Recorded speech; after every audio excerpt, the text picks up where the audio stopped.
Hey guys, hope you enjoyed our third daily problem. This one was a little bit more technical than the last two, and it's going to involve a lot of trigonometric identities.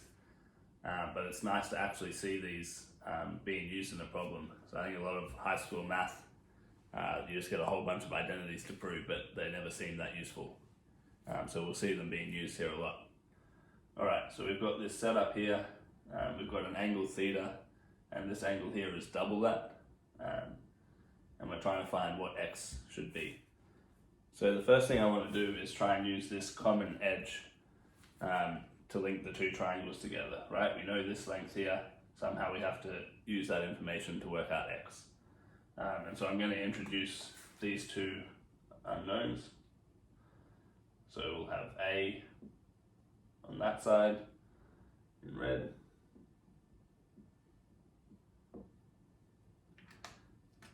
and B here.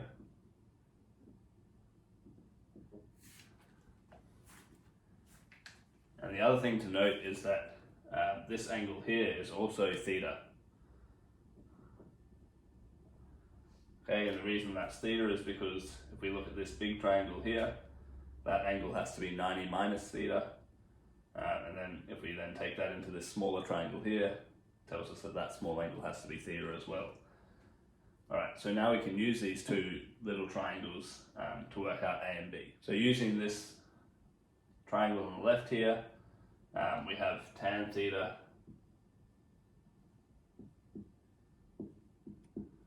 is going to be 4 over A. And if we use the small triangle here on the right, we get that tan theta is equal to B over 4.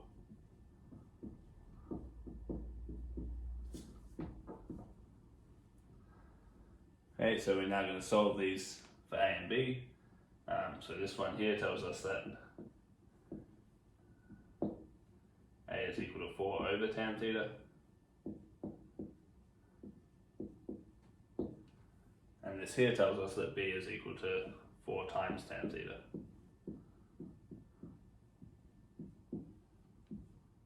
Okay, so we'll bring both of those up here. The length that we're really interested in is A plus B. So A plus B is going to be this. And we can make this a single fraction by putting this over a common denominator of tan theta, right?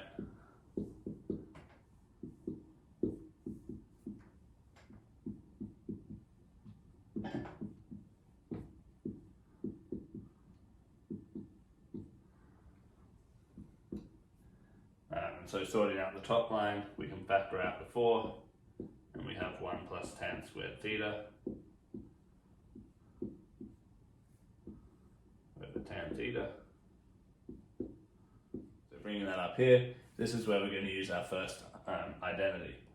Okay, so some of you might recognize that this is actually a variant of the Pythagorean identity. And so 1 plus tan squared is actually equal to 1 over cos squared.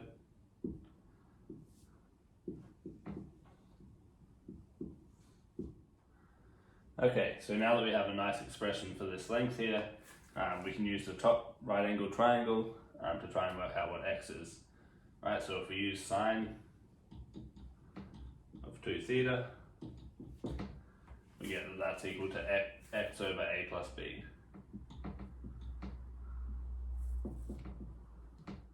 So the first thing we can do is multiply the A plus B up to the other side.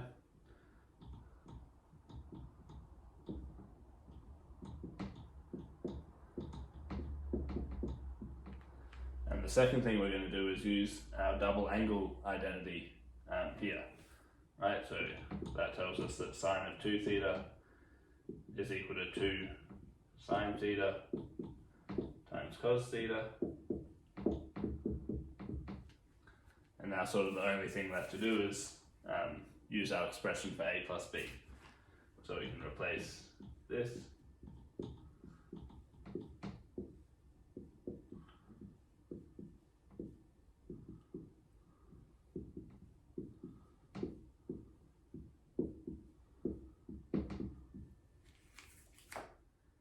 So what's going to happen here is that actually all of these trig functions are going to cancel each other out.